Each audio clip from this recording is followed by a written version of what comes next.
Hi everybody, Andy Lightbody, and welcome to this edition of Wheels Afield. Well, behind me here sits the Volkswagen CC for 2010. Now the CC, and believe me, that's its only name, is the capital C, was introduced in 2009. Basically, it's a four-door coupe, but yet, how do you have a four-door coupe? Most coupes are only two doors. Volkswagen insists that this is a coupe. So we're not going to take that away from them, even though it's more sedan-like. But as you can see, this vehicle's got lots of styling. Kind of a look-alike to the class of a much more expensive, the Mercedes CLS, but at a much lower price. Now the car itself is built around the Passat platform. It's 106.7 inches in wheelbase, but it's longer by about an inch. But if you'll notice, it's got a 2-inch shorter roofline, which gives it really much more sporty look. It's got that kind of a chopped roof look. For those of you that may remember or antique car classics, that was kind of the custom car look out of the 1950s and out of California.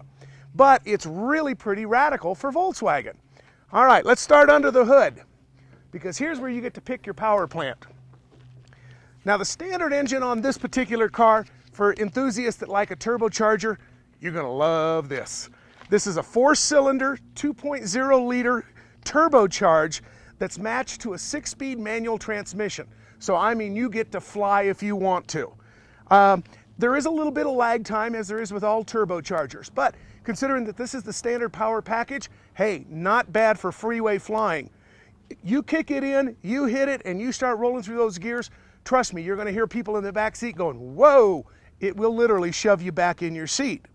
Kind of a racehorse out of the gate with the CC's horsepower and acceleration. But it's a front-wheel drive car, so it's really good and it's steady, so you don't have a lot of wobble and buck to it.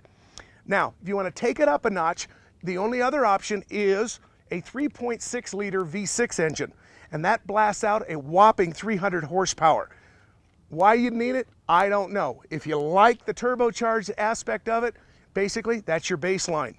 All right. Talk about the styling of this. This is an aggressive looking front end. It's got a stylish front end grille and headlight type setup. However, something to keep in mind, look at the angle of the hood.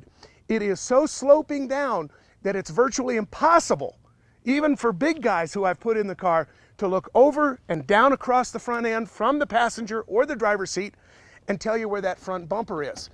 You know, we used to joke about my grandmother that when she used to back up, she'd back up until she heard the crunch. Well, she'd be right at home in this one because she'd be going forward in a parking place till she hears the crunch. So it's difficult to tell where that front bumper is. All right, we walk around. You got 17-inch alloy wheels. You got Continental high-performance tires. So where the rubber meets the road, awesome feeling. I mean, this vehicle likes to sit low, and it's lean and it's mean. Take a look at the inside. You got great big doors. And again, this is more sedan-like than it is coupe-like because it's easy to get in and out of. Styling is very contemporary.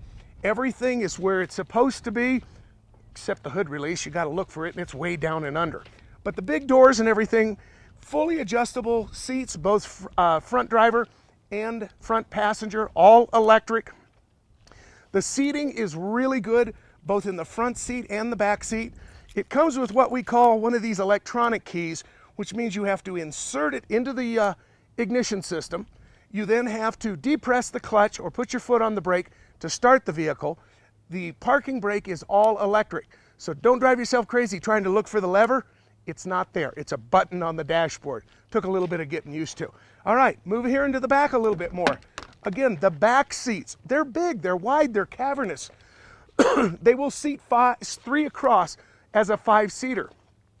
But now here's where we're going to get into some stuff that I really like with the Volkswagen CC. As you can see, I've got the seats, one of the seats folded down. Well, not only does that make it convenient to slide stuff in, and I can do it all the way across, but the other advantage is that it actually connects up to the trunk. Now the trunk is electronic as well, but we're heading out to the shooting range today to sight in some rifles. I've got gun cases in here. I've got rifles. I've got so much stuff that even when the seats are up, it's got a pretty cavernous trunk. But the beauty is, lay those seats down. If you're not carrying people in the back, you can slide in your skis, your water skis, snow skis, gun cases. I mean, it's a good sportsman's type vehicle. Mileage on this is rated at, in the neighborhood, combined for us was about 28 city highway, although it is rated to get 31 out on the open road. Base price on this vehicle starts at about $27,000 and goes up to $42,000. As you can see, it's a head turner. It doesn't really look a lot like a typical Volkswagen. It's stylish, it's sleek, it's got lots of power, and hey, it's a pretty good choice. The only thing that I'd like to see added, maybe somewhere down the line to the baseline vehicle, is the all-wheel drive system, which is optional when you opt for the bigger engine. But hey, if you wanted the smaller engines, maybe Volkswagen will soon make that one available for later in 2010 or early in 2011. Check it out. Tell them you saw it on Wheels Afield. Thanks for joining us, everybody. I'm Andy Lightbody.